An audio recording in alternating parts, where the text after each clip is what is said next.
tout pour être heureux. J'ai un bel appart, une copine incroyable, des potes trop bien, une ville.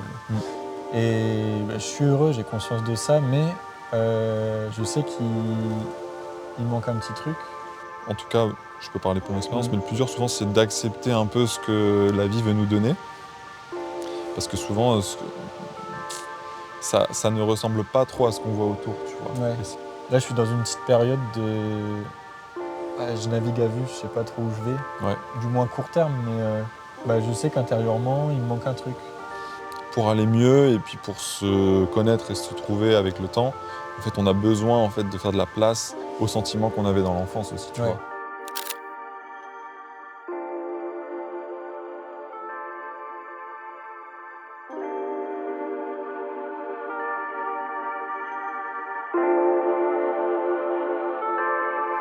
Goûtons ce petit café. Bah ouais.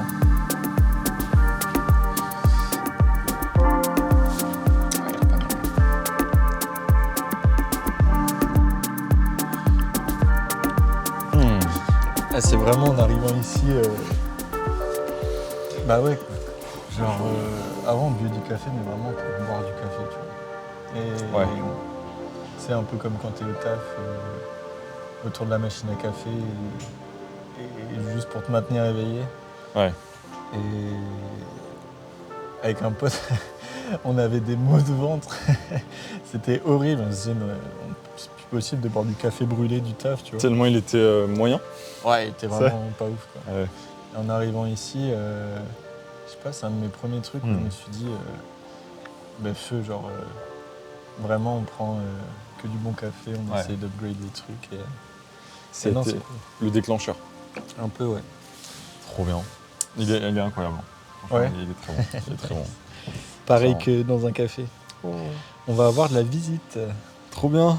Ouais. C'est qui, elle ou lui Ça, c'est Milo. Milo. C'était le chat de Lola en France qu'on a ramené ici. Il est câlin? Ouais, lui de ouf. Ok. Il vient nous voir tous les soirs quand on dort. Ah ouais, genre il dort avec vous? Ouais. Ah yes. Il dort soit entre mes bras, soit... Oh là là. Ça c'est le rêve d'un chat ça. Et ce matin, il m'a réveillé en me disant « Frérot, j'ai plus de croquettes ». Donc il vient me voir, il tape la tête. Après, il descend du lit en mode « Faut que tu te lèves ». Et après, il m'emmène dans la salle de bain en mode « J'ai plus de croquettes ». Il te tire quoi. Ouais. De ouf. Ah ça va, il a choisi son spot. Ouais. Trop bien.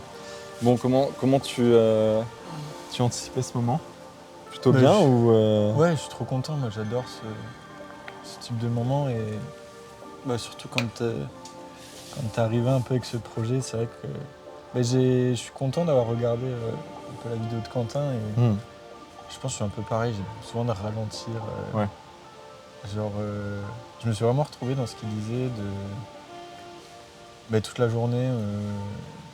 je suis occupé ou il faut que je sois occupé, et vraiment les moments où je me pose et où je fais rien et où je pense à rien, ils sont quand même assez rares.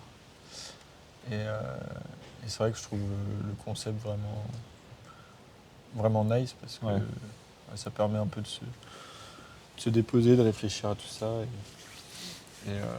Donc là, toi dans ta semaine, tu te prends assez peu de temps où tu te poses dans un parc ou tu te poses même chez toi Ouais, pas assez. Rare. Surtout là avec le nouveau taf que j'ai pas mal de travail. Et je rentre, il y a le sport, j'accorde quand même une grande importance au sport. Ouais. Donc c'est vraiment dans une routine je ne me pose pas la question si je dois y aller ou pas y aller, c'est genre il faut que j'y aille et puis j'y vais après la journée de travail, quoi. Et après, fini le taf à 18h, on va au sport. À 18h on est à la maison, on va au sport, 19h30, tu te douches, tu fais à manger, Lola est finie à 20h. Ouais. Ça va vite. Ça va très vite une journée. Ça va trop vite même. Ouais. Avant, avec mon ancien taf, ça se passait pas très bien au boulot. Ouais.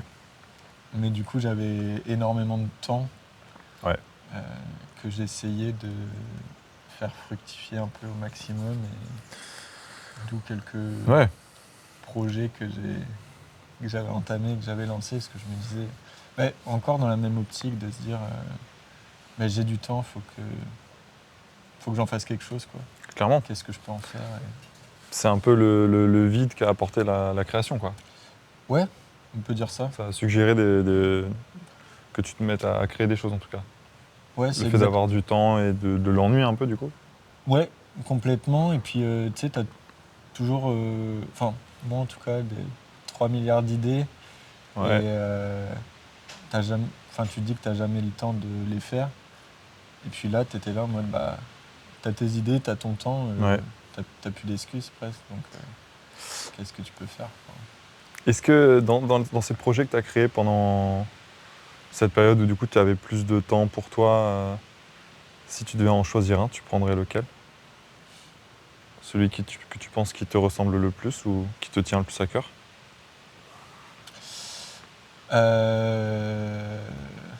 Ouais, peut-être le podcast. Ouais. Euh, Tu peux dire en quelques Ouais. lignes, du coup, c'était quoi l'idée de ce podcast et ce que tu as voulu transmettre? Ouais, carrément. Le podcast s'appelait Café Capsule. Ça s'appelle toujours. Tu peux Yes, toujours aller voir bien sûr. les podcasts. Mais en fait, vu que j'ai eu du temps, je m'intéressais beaucoup. J'ai toujours beaucoup aimé le côté entrepreneurial. Le fait d'entreprendre, d'être un peu son propre patron, de dépendre de personne, de devoir aller chercher son taf aussi. Et du coup, je regardais plein de vidéos, plein de choses là-dessus. Ouais. C'est un peu là aussi que je me suis mis à regarder du contenu sur le développement personnel et puis comment on peut être une meilleure version de soi-même. Il y a plein de sujets qui m'intéressaient vraiment. Et j'écoutais notamment des podcasts. Et je me disais, putain, moi j'aime bien tel sujet, telle chose. Ouais. En fait, en creusant, je me suis dit, pourquoi moi je pourrais pas partager des choses à des gens, tu vois aussi. Ouais. Pourquoi ça devrait être réservé à des gens qui sont connus ou quoi. Et Donc l'idée de capsule, c'était quoi l'idée de... Pourquoi capsule? je cherchais un format, parmi tout ce que j'écoutais, en fait, un format qui tous les formats peuvent correspondre à toutes les personnes, mais moi qui me donnait envie d'écouter. Le but, c'est d'être un peu son propre premier client, si on peut dire. Et du coup, je me suis dit, les gens, ils n'ont pas forcément le temps comme moi. Et puis, le timing, donc, d'environ 10 minutes, les capsules, 10 à 15 minutes. C'était vraiment, je me disais, le matin, moi, quand je vais au taf ou quand je prends mon café, c'était surtout, voilà, je prends mon café, 10-15 minutes, comment je peux m'instruire un peu plus. Et... Donc c'était l'idée du format court.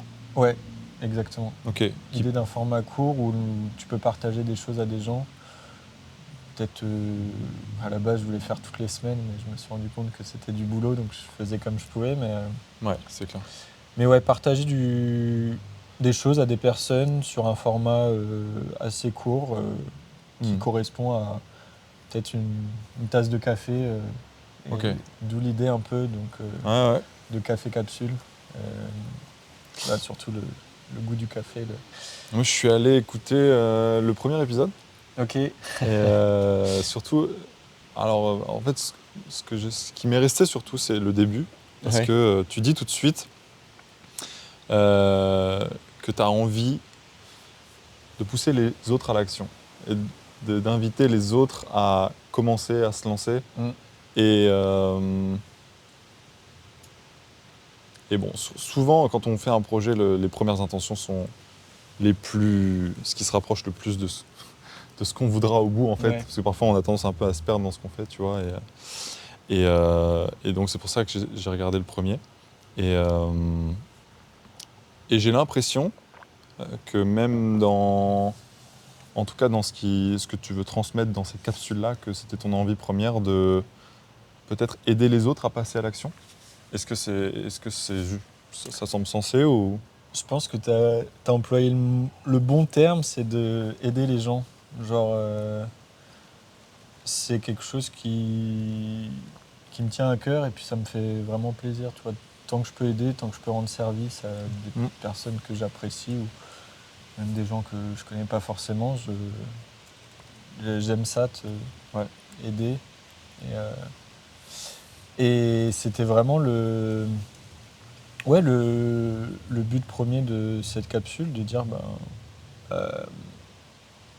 moi qu'est-ce que je fais au quotidien, sur quel sujet je m'intéresse pour un peu j'aime bien cette notion de devenir la meilleure version de soi-même. Ouais. Et à travers ça, je voulais dire que voilà, moi je fais ça au quotidien, ça m'aide dans tel aspect. Il y a telle recherche qui a montré que ça, donc je dépose ça là. Faites-en ce que vous voulez. Et le but surtout, c'était de parler de sujets qui m'intéressent moi.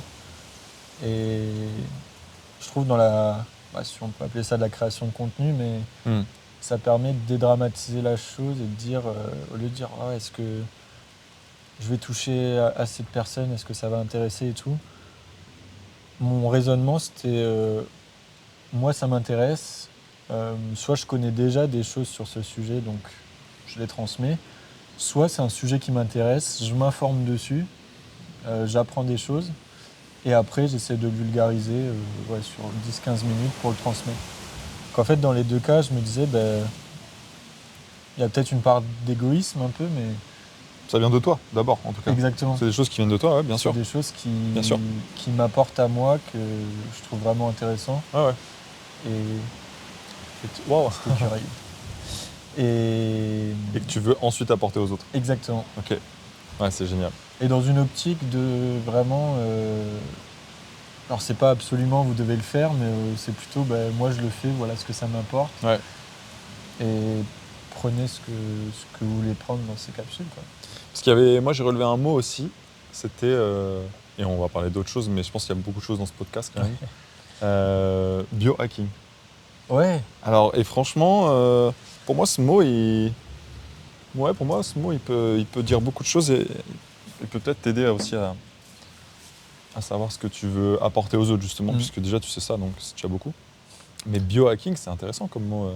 Pourquoi ce mot-là ? Au début, j'avoue que je ne le connaissais pas forcément, ce mot. C'est en me renseignant que j'ai découvert ce mot. Et c'est vraiment en fait le principe de... T'as pas besoin de choses artificielles pour aller mieux, mais un peu comment se servir de ce qui existe déjà pour améliorer ton quotidien. Et le premier exemple qui me vient en tête, c'est...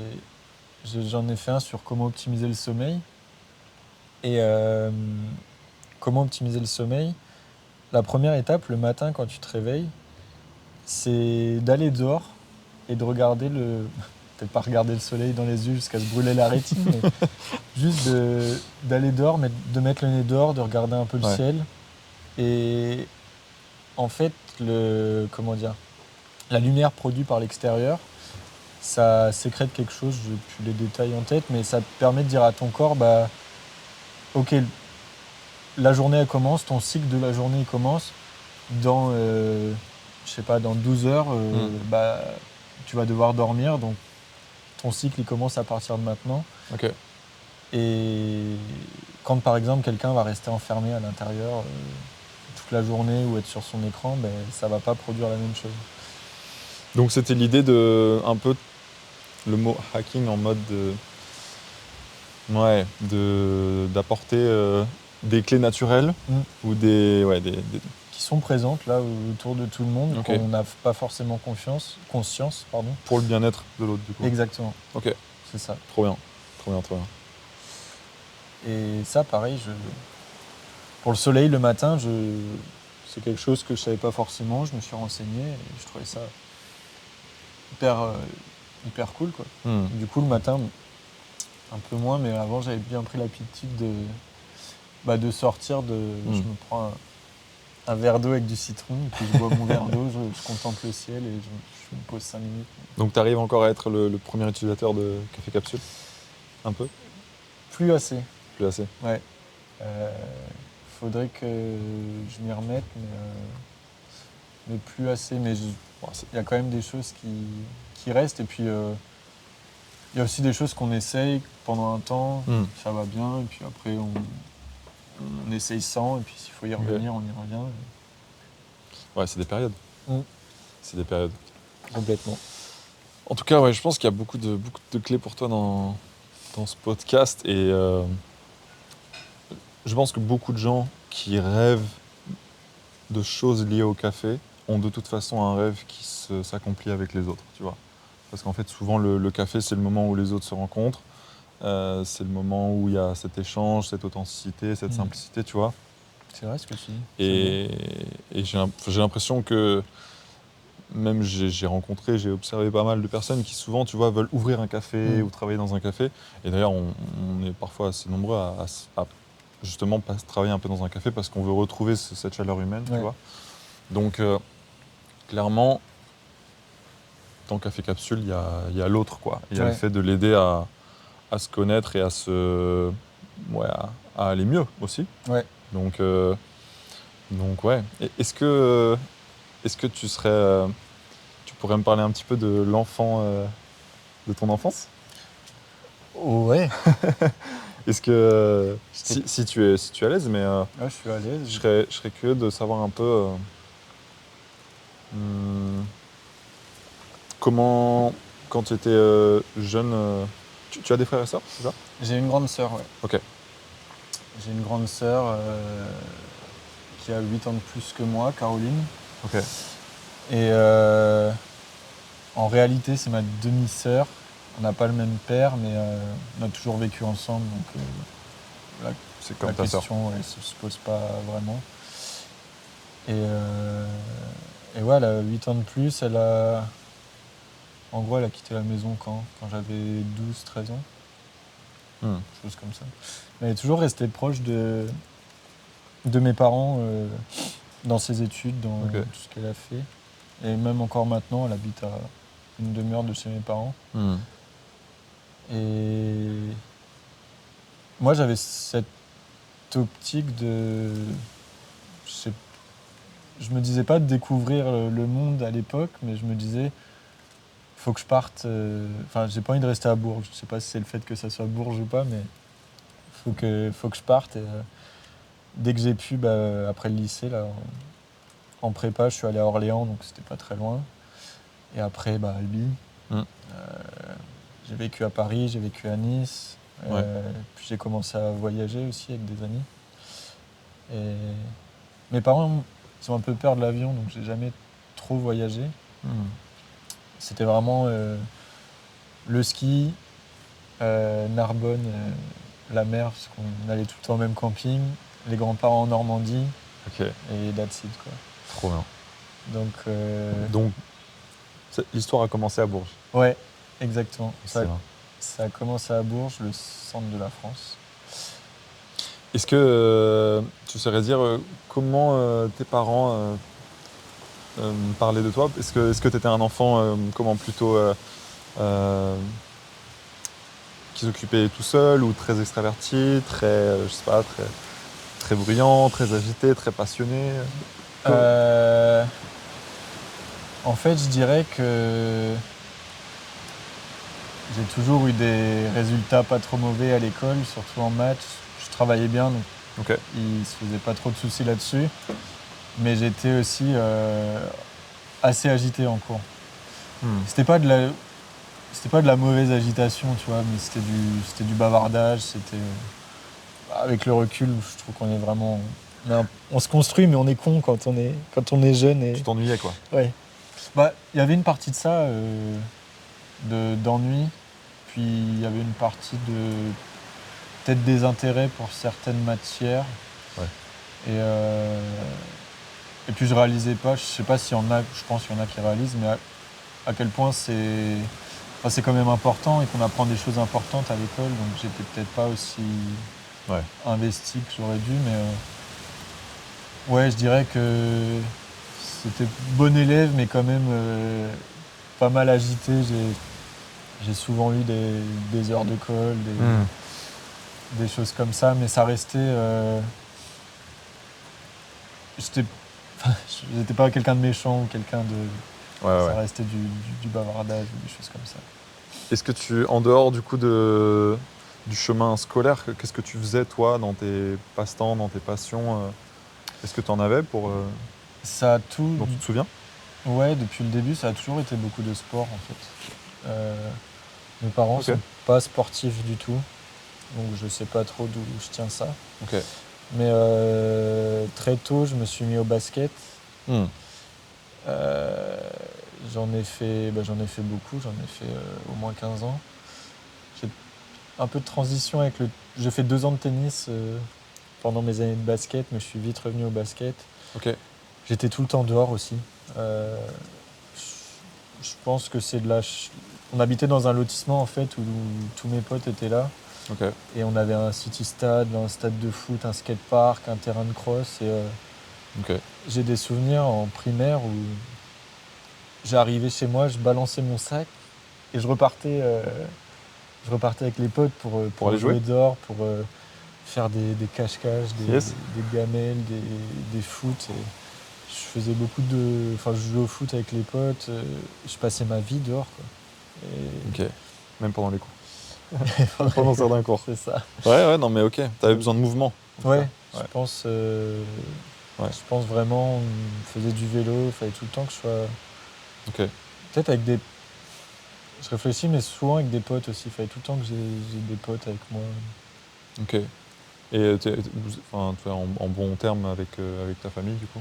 Ouais. Ouais, Ouais. ça se passe bien. Bah là, vu qu'on est loin...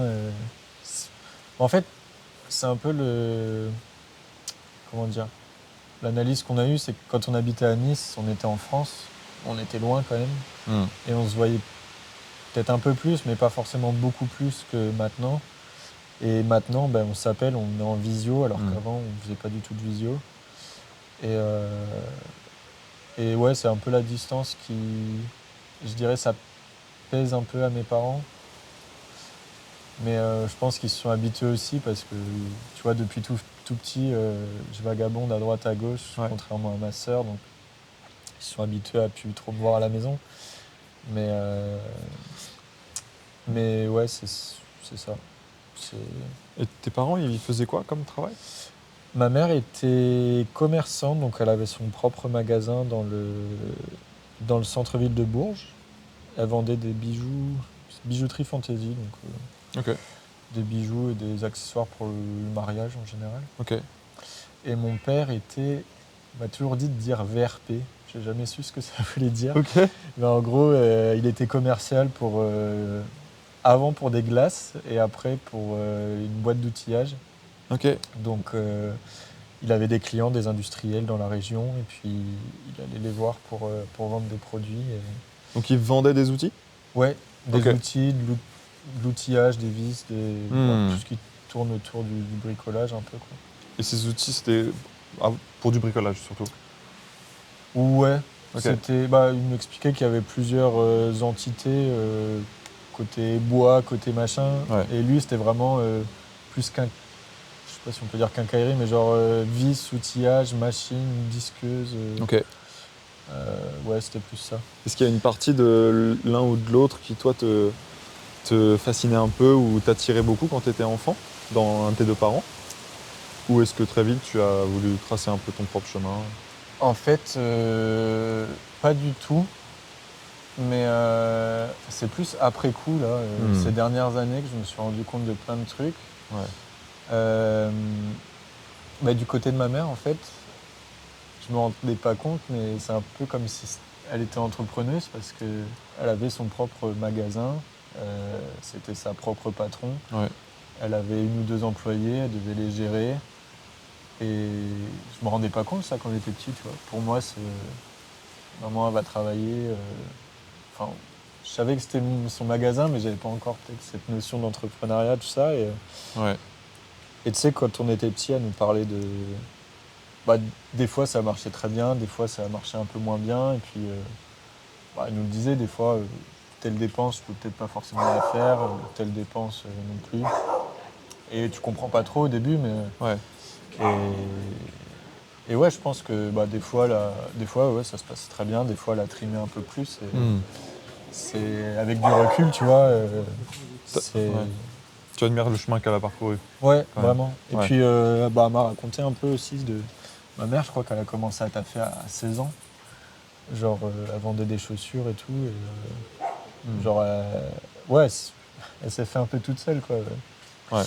Et d'en arriver là à avoir son magasin tout seul, c'était cool. Ouais. Elle allait à Paris elle-même acheter ses fournitures chez ses fournisseurs. Ok. Elle les faisait envoyer. Je suis déjà allé, j'aimais bien aller à Paris avec elle quand j'étais petit.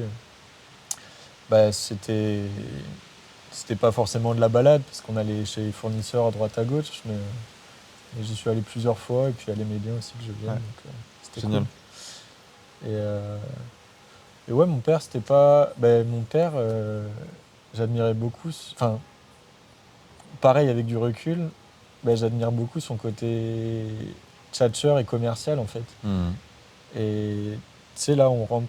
Enfin, quand nous, on est dans la vie professionnelle, on se rend compte à quel point c'est dur de parler à des clients, de démarcher des gens, des choses comme ça. Et en fait, tu dis, bah ouais, mon père, c'était son métier. Puis, on a toujours rigolé parce qu'il a la tchatch. Ouais. Et genre, je me dis, sa tchatch, ça devait servir au taf. Et ça devait bien marcher. Donc, ouais, le côté commercial de mon père, c'est encore une fois après coup, mais je me rends compte Ouais. que c'est fort, tu vois. Clairement. Mais il y a beaucoup de choses, surtout quand on sort de l'école ou quand on est encore en études, on ne se rend pas compte, mais on a beaucoup de raisons, je pense, en tout cas, de s'inspirer d'eux, tu vois, Ouais. de nos parents. Et puis, bon, après, ça dépend des chemins de chacun, mais je pense qu'on hérite beaucoup de nos parents aussi, Ah tu ouais, vois, dans complètement. le caractère, dans la personnalité. Et du coup, par rapport, en fait, à qui on veut devenir, qui on veut être, par rapport à notre rêve, je crois que souvent, ça peut nous donner des indices de voir ce que faisaient nos parents. Et voilà, bien sûr qu'encore une fois, il y a des situations moins heureuses, mais je pense que parfois, on peut presque voir, on peut se voir soi, tu vois, Ouais. comme deux moitiés, en fait. Mm. Et je pense que parfois, et je l'ai vu chez quelques personnes où, en fait, le rêve, c'était juste la moitié du rêve du père et la moitié du Ah rêve ouais. de la mère, tu vois. Enfin, pas... Quand je dis rêve, c'est plus la moitié des aptitudes et des forces du père et la moitié des aptitudes et des talents de la mère, tu vois. Ouais. Et quand tu mets ça ensemble, ça peut donner quelque chose d'unique. Mm. Et, et, euh, et voilà, donc en tout cas, ouais, je pense que c'est toujours, ça peut toujours être inspirant de Ouais. garder en tête ce que faisaient nos parents. Et tu l'as toi-même dit, que chez ton père, il y a ce côté commercial, ce lien humain, quoi, qu'on retrouve un peu dans le café, de toute façon. Ouais. Et, et, euh, et donc, ouais, ta maman, c'était bijouterie. Ouais. Ok. L'entrepreneuriat. Ouais. Ok. Mais c'est vrai que ouais, il y a. En fait, des fois, d'un côté, je me dis, tu vois, j'aime bien le sport, j'aime bien le voyage. Eux, ils sont pas du tout là-dedans, comment ça se fait. Mais de l'autre côté, ouais, il y a ces aspects commercial, entrepreneurial de mes parents où je me dis, c'est 100% moi, quoi. Mais après, c'est. Ouais, comme tu dis, il y a une part des parents, mais il y a une part aussi qu'on se forge Oui, voilà. nous-mêmes, quoi. Clairement. Et puis, ouais, tu penses que t'as l'impression que parfois le sport est un peu incompatible ou empiète sur la partie de toi où plus authentique ou plus entrepreneuriale? On dirait que Non, tu opposes un peu les deux. non, je dirais pas que ça empiète. Je dirais que c'est quand même complémentaire parce que à travers le sport, enfin, ce que j'aime bien, c'est aussi l'aventure et construire des projets.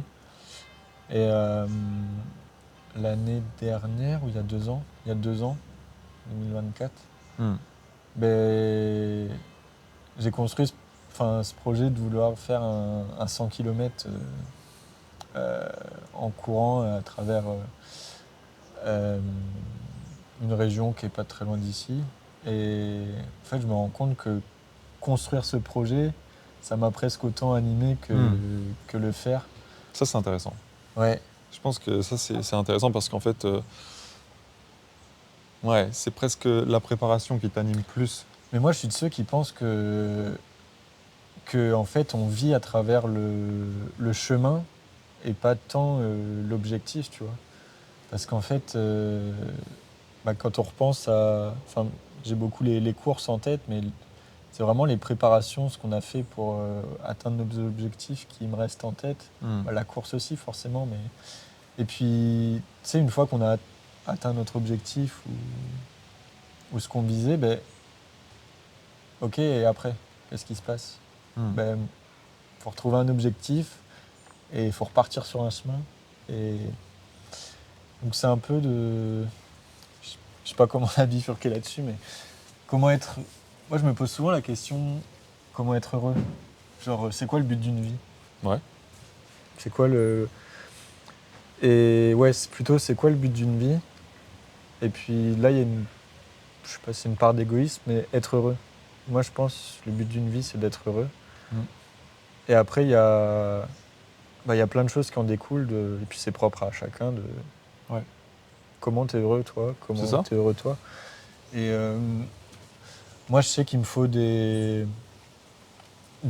faut que je sache où je vais, en fait. Il me faut des objectifs, plus ou moins long terme.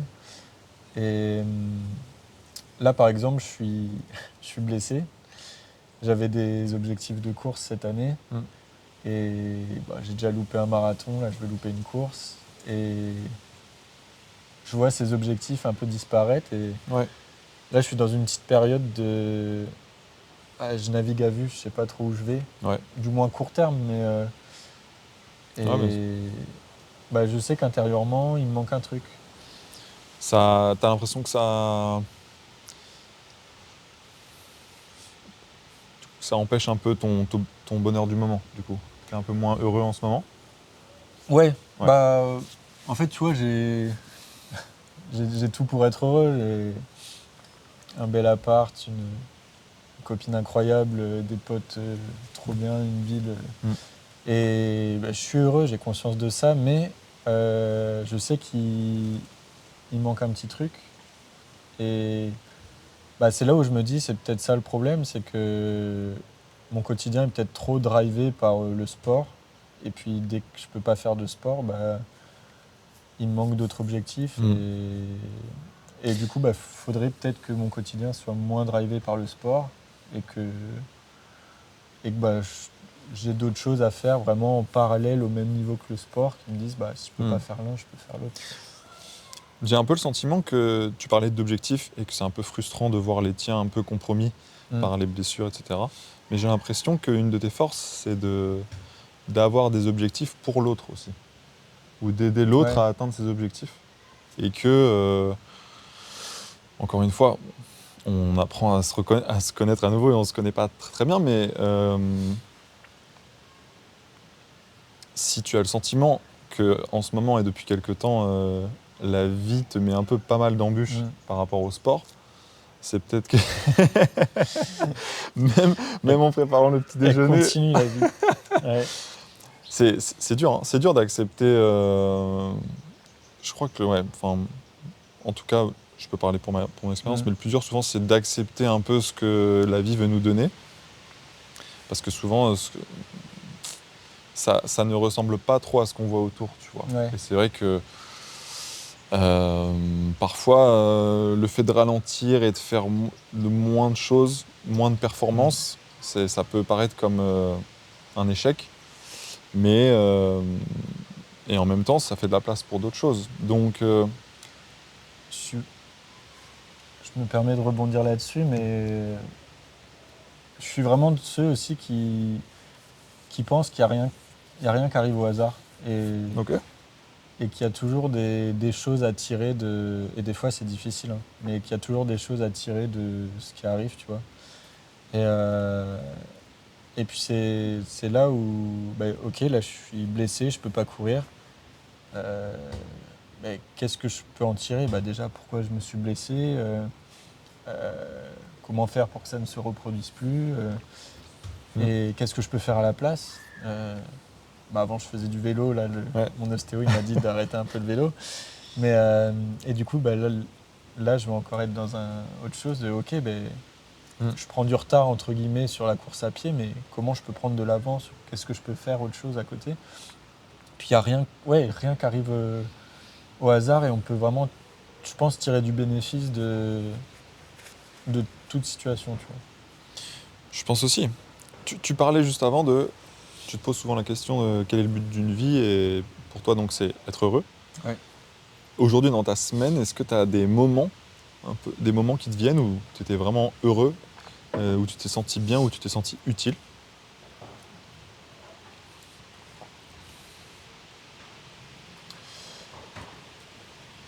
Ces dernières semaines, un peu moins, parce que, bah, tu vois, c'est con, mais bah, je pense que cette blessure, ça impacte mon moral de façon globale. Après, ouais, Au travail, il n'y a pas eu des moments? Ça peut être des moments d'1 ou 2 minutes, tu sais, où tu te dis, oh là, j'ai aidé cette personne justement. ouais, bah, il y a eu plus des accomplissements, des choses qui se sont débloquées au travail. Euh, Pas forcément parce que j'ai fait une action dans l'instant, mais peut-être parce que j'ai fait une action depuis quelques semaines. Enfin, j'entreprends. Enfin, comment dire? C'est un travail de plusieurs semaines qui fait que ça se débloque. Et puis, il y avait pas mal de merde avant. Là, on voit la fin d'un projet. Donc, Ok. j'ai senti quand même un peu de satisfaction là, cette semaine sur un ou deux projets qui, justement, se passaient pas bien. Et puis bah, là, il y a tout qui se débloque. Les clients sont Ok. quand même contents. Et tu te dis, ah ouais, bah, c'est cool quand même. Genre, il y a aussi une part de lumière dans Ouais, il y a des tout ça. accomplissements. Ouais, exactement. Mais ton énergie à toi, dans la journée, elle fait comment? Est-ce qu'elle commence haut et elle finit en bas? Ou est-ce que c'est des pics? Ou est-ce qu'elle finit très haut à la fin du Ah. travail? T'arrives à le savoir, ça ou... Euh, c'est une bonne question. Est-ce que c'est des fulgurances d'énergie sur des courts moments? Ou est-ce que il y a toujours un moment dans la journée où tu te sens vraiment plein d'énergie? Bah, en fait, je vais rejoindre un peu à cette histoire de si je sais où je vais, ben, je vais être à fond et je vais pouvoir enchaîner les tâches et puis je vais avoir un max d'énergie. Mais quand j'ai des trous dans mon agenda et que ben, je sais pas forcément où je vais, que je cherche un peu ce que je dois faire, ben, c'est là où je suis le moins productif. Et j'ai travaillé un peu, bah, hier d'ailleurs, sur comment je peux restructurer mon agenda de façon à ce que bah, je sache quoi faire. Et une des choses qui ressortait, c'est que faut que je me prenne un temps le matin, un 15 minutes pour structurer ma journée, qui me permette de gagner du temps et de la productivité après. Parce que si je perds entre guillemets 15 minutes le matin, mais qu'à l'issue de ces 15 minutes, je sais que je vais enchaîner ça, Ok. ben, je me sentirai beaucoup plus performant et satisfait de ma journée. Donc ce besoin d'optimiser, c'est pour pouvoir faire plus de choses dans la journée? Non, c'est plus ce besoin de faire les bonnes choses et de savoir quoi faire, quand le faire. Ok. Parce- C'est quoi une bonne chose, par exemple? Une bonne chose que tu as... En fait, c'est plus. Le sentiment d'avoir fait cette semaine, une chose que tu as apprise ou que tu as Ouais. tirée de cette semaine. Hier, j'ai réalisé que j'étais trop en mode pompier et j'éteignais le feu quand il y avait des imprévus, des choses comme ça, Au travail. au travail. Et je me suis rendu compte, bah, ces dernières semaines, il y avait pas mal d'imprévus, donc ça s'enchaînait. Et puis, peut-être ces 2 derniers jours, ça allait un peu mieux. Puis j'étais là en mode, bah, merde, qu'est-ce que je dois faire? Je pense que j'ai 3000 choses à faire, de vérifier les budgets, les heures de mes équipes, plein de choses, mais j'étais presque perdu de savoir je sais pas quoi faire. Alors que si je structure ma journée en disant, ben, ok, chaque semaine, euh, tel jour, bah, consacre-le à tel projet, vérifie ça, puis tu as en plus ces réunions, bah, tu sais, mon chemin, il est tracé, je sais quoi faire dans ma journée, je sais qu'après ça, je vais faire ça.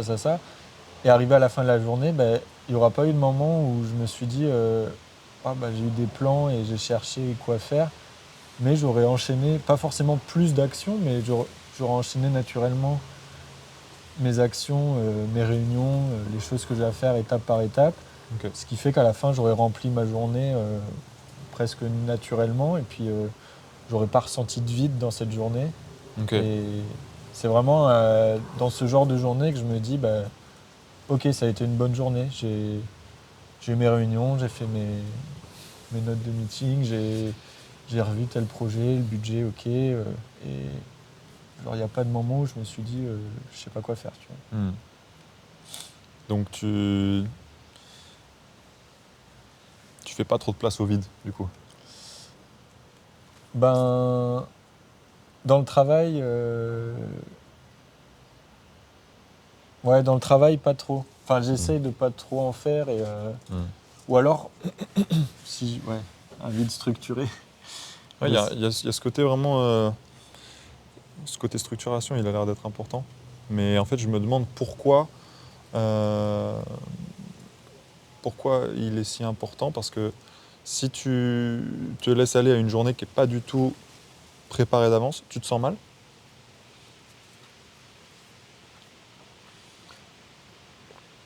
bah, en fait, je vais me sentir mal si je cherche quoi faire et que j'ai l'impression de perdre mon temps. En fait, ouais, c'est plus cette notion de perdre son temps au travail et de chercher quoi faire. Alors que, En fait, tu as besoin de beaucoup de nouveautés. De toujours avoir quelque chose à faire, quelque chose de nouveau à connaître, à découvrir, ou pas forcément. C'est pas forcément dans la nouveauté. c'est pas forcément dans la nouveauté, je dirais que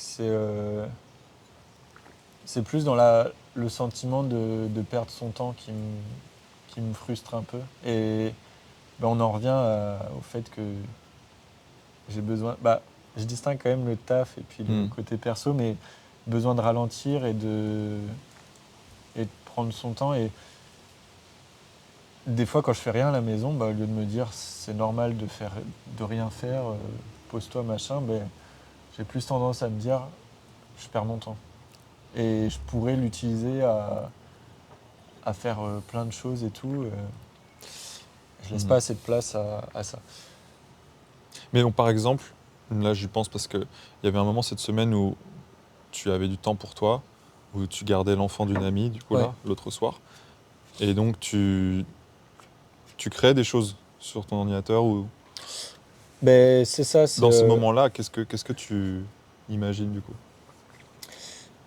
Euh, en fait, j'ai un peu moins, mais encore quand même, dès que j'ai des idées ou des choses que je dois faire, je les note sur mon portable. Ok.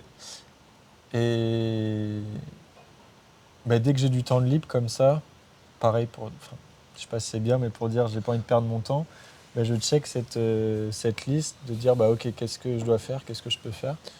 Donc on rejoint l'idée. Au début, tout début, tu disais que tu avais 3 milliards d'idées. Ouais. Tu as beaucoup d'idées. Ouais. Ouais, non, Bah, mais faut pas les juger. Parce que, ouais. en fait, Mais tu sais, ça peut être des idées ou des choses à faire. Genre, ouais. je sais qu'il faut que je cire mes chaussures de mariage.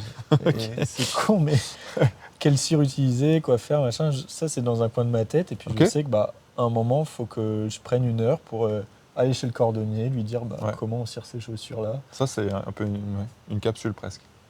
Ouais, ça peut être. Ça peut être une capsule. Ça peut être. Ça pourrait être presque quelque chose que tu apprends toi et après que tu transformes en une leçon presque, Ouais, ça peut. en fait. Ça pourrait être ça, mais. Tu sais, il y a des idées de projets, puis il y a des idées de plus une to-do, genre des choses à faire, tu vois. Ouais. Et dans cette to-do, il y a des choses plus importantes. Parce que si on fait le lien avec le début, parce que tu disais que ce qui te soucie quand même au quotidien et ce que tu sens qui t'anime, c'est d'apporter, d'être utile aux autres, d'aider les autres. Et donc là, tu donnais l'exemple du cirage de chaussures, qui peut paraître banal, mais en fait, moi, je ne sais même pas comment cirer mes chaussures, Ouais. je ne sais pas quel produit utiliser, tu vois, je ne sais pas où aller dans la ville, je ne connais C'est pas ça. cette ville. Donc en fait, le moindre problème peut, quand tu l'as résolu, peut être utile à l'autre, Complètement. en fait. Euh, Et en fait, ce sont des problèmes très humains, d'ailleurs. Ouais, complètement. Donc en fait, quand tu dis que tu as beaucoup d'idées, tu as beaucoup de... Ouais, Ouais, tu as besoin de beaucoup de ces petites tâches, en tout cas. Et tu aimes bien les noter, tu aimes bien... Ouais, Ouais, c'est ça. J'aime bien apprendre aussi. J'aime bien ouais, op- optimiser mon temps, de Mhm. pouvoir faire un maximum de choses. En fait, il y a trop de moments où il y a trop de moments où j'ai envie de faire des choses et puis je me dis j'ai pas le temps ou sur l'instant. Et puis quand j'ai le temps, en fait, je me dis ben je peux pas me plaindre d'un côté de pas avoir le temps de faire certains trucs. Et puis quand j'ai le temps, je fais rien, tu vois. Et du coup, je me dis, bah, faut que ce temps, j'arrive à l'optimiser. Mhm. Mais je me dis qu'il faudrait que je trouve une sorte de- d'intérêt à rien faire pour me dire, bah, ok, je perds pas mon temps, là, je suis en train de, je sais pas, me ressourcer. En soi, non, mais là, plus on en parle et plus je me dis, c'est pas forcément un problème d'avoir du mal à ralentir ou à en faire moins. En fait, c'est juste que, tu vois, il semblerait que le sport jusqu'ici ait pris une place importante dans ton quotidien, mais c'est peut-être juste les circonstances des choses qui veulent t'inviter à remplir ton quotidien, mais d'autres de ces idées-là, en fait. Ouais, Toutes ces idées, je pense, qui te traversent euh, et qui peuvent paraître à l'opposé de la performance des ouais, fois. Tu vois, comme justement résoudre le problème, comment aller cirer ses chaussures efficacement à Montréal, c'est ça. tu vois. Euh, ça peut paraître ne pas être un sujet qui, une fois résolu, sonne comme performant, mais en fait, c'est quelque chose qui peut clairement aider l'autre. Et donc, je me dis que c'est pas forcément un problème d'avoir du mal à rien faire, tant qu'on arrive à renouveler un peu ce qu'on met dans sa journée, tu Mm. vois. Et si tu sens beaucoup de résistance sur le sport, c'est peut-être que c'est pas forcément le sport qui va apporter ce qui te manquait. Au début, Ouais. tu disais que quelque chose te manque, et il y a une part de toi un peu vide, et que justement, je pense que ce vide-là, à mon avis, peut être comblé par cette foule d'idées qui te traversent. Et Bah, c'est exactement ce qui se passait l'année dernière dans mon taf où j'avais du temps, tu vois. ouais, ouais, J'ai comblé j'ai comblé le vide. Ah, j'ai comblé le vide par plein d'autres choses. Je me suis mis aux échecs.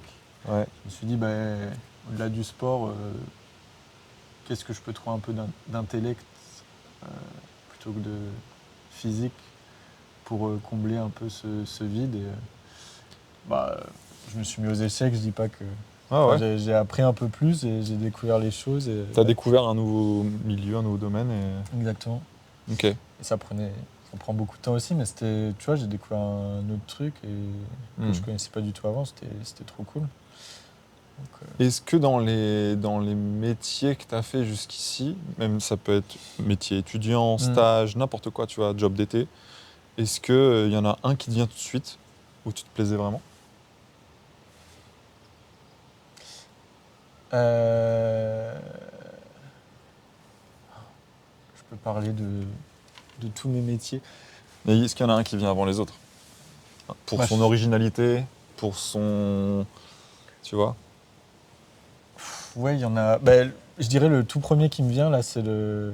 Je travaille dans un café, donc entre mon ancien taf et le taf que j'ai actuellement. Et bah ça, c'est pareil, tout ce qui tourne autour du café, j'aimais bien. Dans le côté entrepreneurial, je me suis dit, ben, pourquoi pas ouvrir un café. Et puis je me suis dit, ça part de quoi ouvrir un café? Ben, ça part de travailler dans un café, voir comment ça marche et voir si, tu sais, au final, ça va vraiment me plaire ou pas. Parce que Ouais, peut-être que c'est juste une idée que je me fais. ok. Et je suis sorti, je suis allé déposer une vingtaine de CV dans tous les cafés de Montréal. Il y en a un qui m'a rappelé, j'avais aucune expérience, il m'a laissé ma chance et trop Hmm. bien, tu vois. C'est les angles ronds là, dont Ouais. on parlait. Et, euh, et en fait, ça, ben, comment dire, au travail, dans nos travails d'ingénieur, enfin, je trouve, on a beaucoup de tâches intellectuel où il faut réfléchir et où on ne voit pas forcément notre impact directement.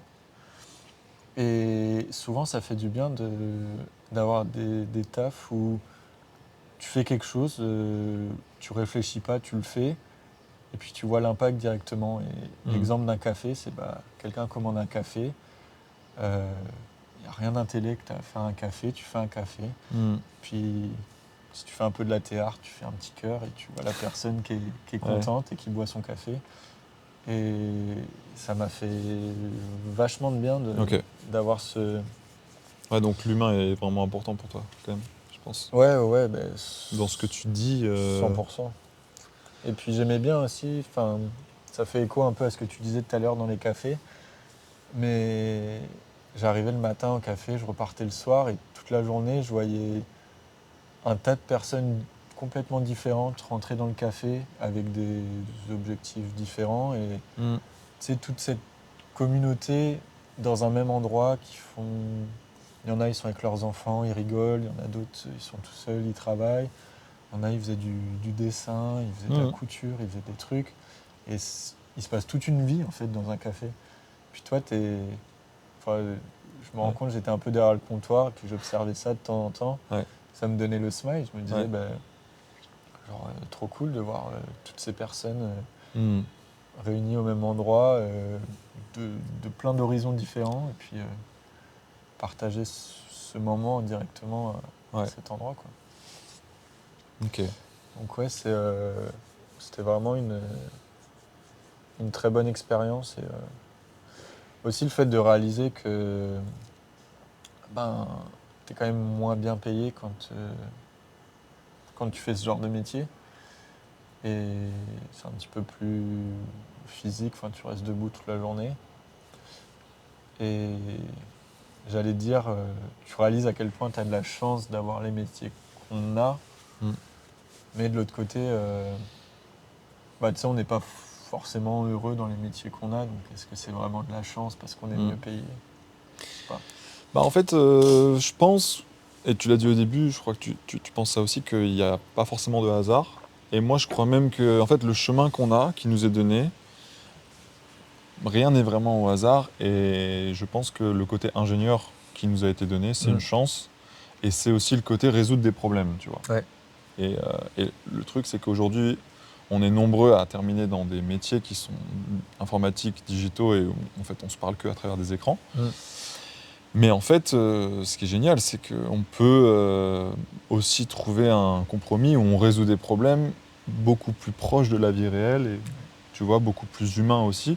Et en fait, pour moi, il existe clairement un compromis entre le côté humain du café, où tu donnes un café à tous ces gens qui sont très différents et où tu te sens utile, et le côté ingénieur où tu résous des problèmes. La question, c'est quels sont les problèmes que tu peux résoudre et qui peuvent intéresser et qui peuvent rassembler, du coup, en fait. Je partage totalement ton point de vue et c'est un peu comme ça que j'essayais de réfléchir quand je cherchais des idées entrepreneuriales, des choses comme ça. J'ai telle compétence, telle formation.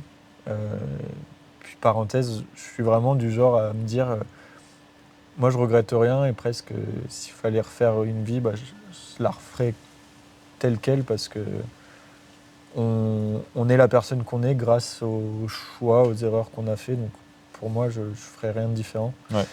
Et fin de la parenthèse. Et puis ouais, c'est vraiment à travers les compétences, à travers la formation que j'ai, comment je peux aider les gens. Ouais. Comment je peux... Tout simplement. Comment je peux leur apporter quelque chose. Et, ouais. Tu vois, le podcast, il n'y avait rien de... il y a le côté scientifique un peu des sujets de temps en temps, et puis l'attrait que j'ai pour ces côtés scientifiques, mais t'as pas besoin d'être ingénieur pour faire un podcast. Je pense pas, et puis en fait je me dis, faut vraiment partir de soi, tu vois. Et je me dis, dans toutes ces idées qui te traversent et ces problèmes qui te traversent, ceux que tu résous pour toi, je suis sûr qu'il y en a que tu peux, une fois que tu as trouvé leur solution, le partager aux autres. Et en tout cas, je pense que si les circonstances te font ralentir et te mettre des embûches dans le sport et dans toutes ces choses-là, peut-être que tu peux faire plus de place à ce côté créateur. De ouf. Et après, ouais. Combler ce vide qui... Mais ouais, je suis 100% d'accord et je suis peut-être dans la phase un peu de l'acceptation là, d'être blessé et puis de se dire de pas savoir combien de temps ça va durer et puis machin. Mais une fois que tu l'acceptes, ok, tu passes à autre chose et puis qu'est-ce que tu peux faire pour combler ça donc, Franchement, ouais, je pense que c'est trop bien que tu aies fait toutes ces créations, tous ces projets-là. Et parfois, on a l'impression qu'on fait beaucoup de projets inaboutis. Mais en fait, ce podcast, il est hyper précieux pour toi sur ce que tu veux partager. Et en fait, souvent, le rêve, c'est de réussir un peu à appliquer la même chose, mais un peu sur une autre dimension, tu vois. Et je crois que vraiment, ces capsules-là, elles peuvent prendre plein de formes. Donc après, voilà, c'est le sentiment que j'ai. Et sur le peu que je sais de toi, mais en tout cas, le côté, ce mélange entre ingénieur, humain, café, et de vouloir servir les autres, c'est hyper... je trouve que c'est hyper beau de savoir ça. Après, tu parlais d'un vide. Est-ce que tu rentres en France régulièrement ou pas? pas assez. Pas assez?